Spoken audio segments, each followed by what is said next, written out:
We're on a lifelong journey to help the community understand domestic violence and how it impacts lives, so many lives.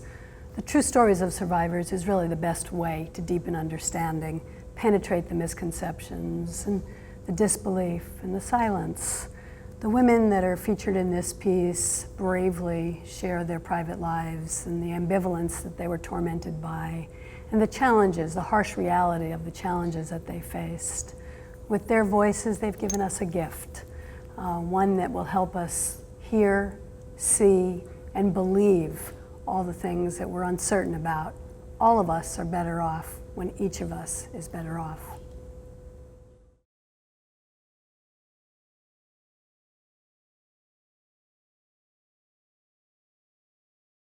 Well, I'm 23 years old. I met my ex-boyfriend when I was 19. I think within like 2 months of our relationship, I started to sense like a little bit aggressiveness towards me, such as like holding my arm too tight or twisting it in a wrong, in a really discomforting place. Just little stuff like that that gave off a feeling that he is a little aggressive, but I didn't think nothing of it. I didn't think about like, oh, is it gonna escalate like that? But I soon found out later on in our relationship that it could escalate, and it got worse as we were together. I had been divorced before this whole things happened, and my divorce was still new, and I'm dealing with it. And so that typically it was a very vulnerable time of my life. It was not a very happy, no such things, but on the other side of me, I was willing to, hoping to have next partner, so I was vulnerable to sort of jump in the relationship where I see lots of hopes and oh, it's gonna be I may have fun again. So my speed of getting to that way faster than I usually would have with anybody. 2 months after we started dating, I found out I was pregnant with twin girls. And I would think, like, he wouldn't hurt me because I'm carrying his children. So if he hurts me, he's gonna hurt our children that I'm carrying. But that didn't stop him. He just got worse and worse throughout my whole pregnancy. Why I didn't use all the good teaching and the learning during those times? Because I was not myself. I lost all of that. I forgot all of that. That's how manipulative the abuser was. So going on and on and on. But so situation get worse and worse. So many physical injuries and then threat and he said talking about killing me. Maybe today's a night, tonight's a night. Maybe tomorrow morning. You better watch out. So one side of me I thought maybe he's gonna keep me alive so he can keep abusing me. But I don't know. So I was always aware of maybe it's possible he will harm me, intentionally or just a slipped out situation with them. One really bad incident was when he punched me in my face, and then maybe a couple minutes later, he starts punching the back of my head to where I see black spots. had to tell my parents because, I was so upset. So I told my parents, and then my dad said that he's no longer welcome in our home because he was living with us. The way my abuser and I lived is a house I rented. My name is on the lease. I wanted to save the marriage, and that was number one. I wanted to save the relationship. I wanted to save the family. So I was willing, I wanted to hear what I wanted to hear, basically. I wanted to hear, oh, what? God says no divorce? Okay, then I'm going to fight for divorce. And then I would align myself with people who were going to fight for that too. It was hard to leave my own house, leaving my abuser in them, because my whole life and livelihood and my entire life. So the physically, it's an obstacle because to ask him to move out from my house that I invited him in, and he's sitting there like a king already. But I have to, when I get out, I have to take care of the legal part, house lease, and then I have to take my things out.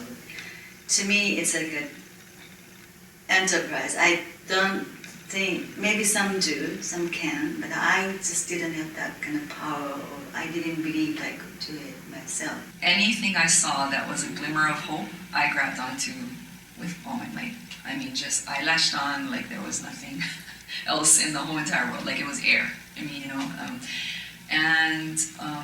realized that now. That I was just so basically idolizing a marriage, a family, everything, perfect picture, that I was willing to bypass the red flags that I started seeing fairly soon after we got back together. It's overwhelming, when you know what you should do wholeheartedly. But if you do that, you have to deal with the consequences. But this kind of situation, the consequences that I imagined was just too overwhelming. But if I've done it, it may be much easier than I imagined. But by the time I was already in this huge trap, and that I already decided I couldn't get out, it's impossible. He makes it impossible. So rather staying there, not to irritate him is the best shot, and everything's so calm. It's not the peaceful calmness, but nothing's happening calm, even for the 5 minutes. I feel like, exhale, maybe I can be like this another 5 minutes. It took me a while to figure this out because things kept happening and started to kind of get worse and worse, But it took me so long to figure out that he wasn't actually really being truthful, to the people that he was seeking help from. He was telling partial stories and partial truths, and so there was, it was enough to keep me at bay. He has every answers ready. No matter what I say, he's ready to use my answer to make me feel, see, that was your fault. You are making me doing this. You are making me hurt you. He even said, please help me to stop doing to you. How ridiculous is that? But those words I hear every day, every minute. I started accepting it. That's the only way I live. So to break the impassibility by myself, going back to myself is the hardest, biggest challenge. My mom called my auntie to just talk to me and my ex-boyfriend. And she told him, you better not touch her again. Don't touch her. You better not beat her up again because she's carrying your daughters. And she shouldn't be treated like that.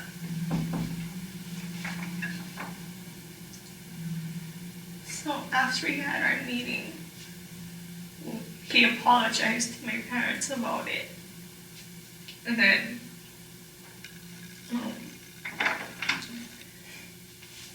after he apologized, we went home and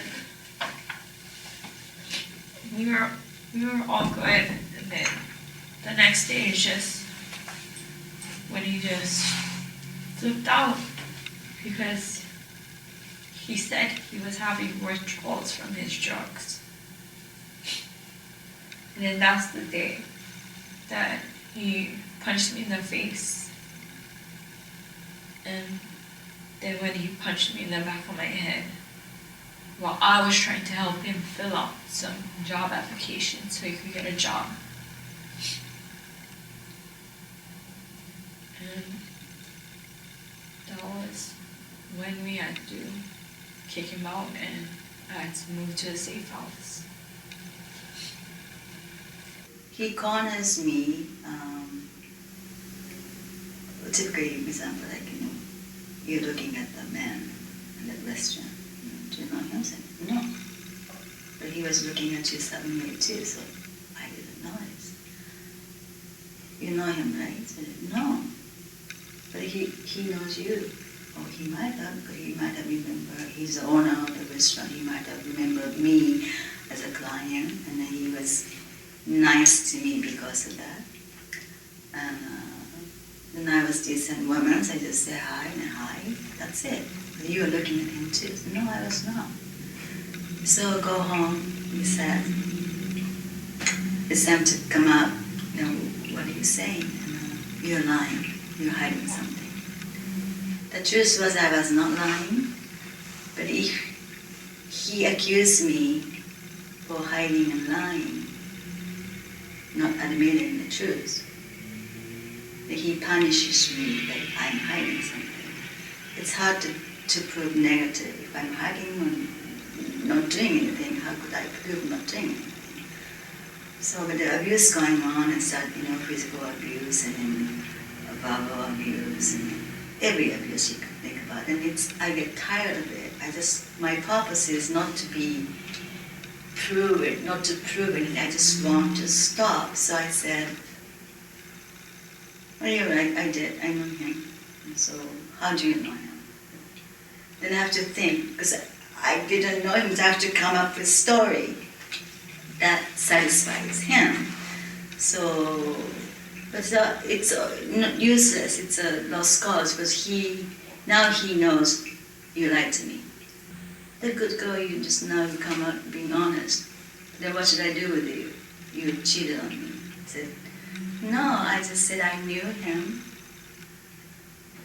No, how long do you know him? So that either if I'm true to myself, insist that my innocence, he will accuse me and then punish me for hiding. If I admit, he punished me for what I have done, which I haven't done. So it's a trap. It's extremely hard to talk about the situation that you're in, the domestic violence, and even just those words, just the words domestic violence, or abuse. People don't like to hear those words, and that's what I've come to understand. It's difficult some days to talk about it, but other days I can just talk about it easily. And I just think it's hard sometimes because the memories come back a little bit stronger. And so it becomes really difficult, I think, particularly for the people who are victims of it or survivors of it, because there's so much judgment out there. The memories do bring back all the embarrassment I felt, or the shame, the helplessness, the isolated feelings that I felt while in it. And I think that's the worst part about it.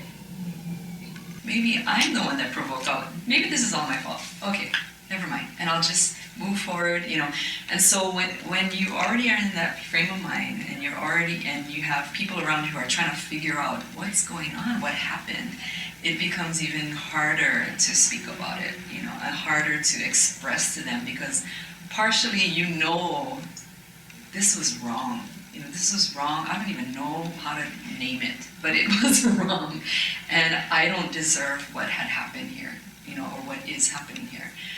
But I think in my own experience, I didn't even know how to really verbalize that to a lot of people. You know, I didn't know how to put it into words. I didn't know how to stand up for myself because I think there was a lot of confusion in my own mind. I mean, it's just, this is wrong. I know it's wrong, but I don't know if I'm supposed to just put up with it, maybe. Because maybe part of the wrong is me, you know. Whenever we used to get into fights physically, it would just be me and him in the room, or just me and him alone somewhere. So no one ever really knew about what was going on, so nobody could really tell us, you know, or tell me, or it's my fault, or it's not your fault. So I was usually my biggest critic. I was the one that usually just blamed myself for something I did, something I didn't do, something I said or didn't say. And I never told my family, my parents, or my friends, because he had me isolated from everyone and everything. My ex-husband, I had to let him know sort of affiliation with the abuser, that he knew the presence of my children and the existence of my ex-husband and his new family. So I didn't have to, but because of my decency, I told them this is happening to me. Not in details. I really hope you won't be affected. And the first thing he said, Eric, what did you do to him? What have you done to make him start doing those kind of things? And I said, oh, that's it. This was typical learning from, you know. And I said to him, just say, I couldn't talk about it right now, so hang up. I experience that every day. I experience that right now with my own family members, you know, that they're just, the kids are sad, Tara, you need to just go back, you know. This situation's too hard, everybody's hurting, you know. I think the best decision is for you to just go learn how to be better with Barrett, you know. And that, for me, was the biggest, I guess, slap in the face that anybody could ever give me, you know, to think that their issues or their fears, you know, trump over what I'm going through, you know, what I'm going through, to a place where they feel like they could tell me how they feel and what I need to do in this situation. And that and in my mind, I mean, I still love them and I have grace for them because this is what I see in the situation as being the truth, is that it's their fears driving all of this. It's their judgment driving all of this. The only people that I was around was him and his family, or him and his friends. And I never brought it up to his family or his friends because I wouldn't even bring it up to my family or my parents or my friends. So I just continue to blame myself for the things that he did to me.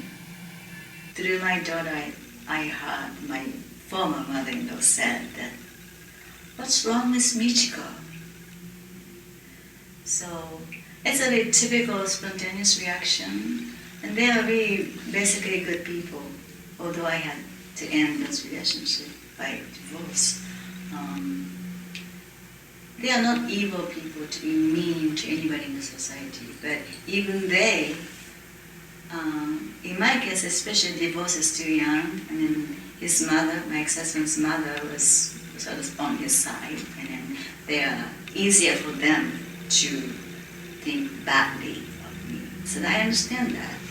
But the things they wouldn't normally say to anybody, it is target on me. It's easy target, but rather concern or sympathy. First reaction is, what did you do? What have you done to make this happen? Well, you just never give up. You know, you just never give up. I'm like, well, to what extent? You know, and so that's when I started to realize in my own mind, like, I will never judge someone's walk. I will never ever judge someone's walk with this. I just feel like it still haunts me, but it's never gonna really go away. You're always gonna have that in the back of your mind.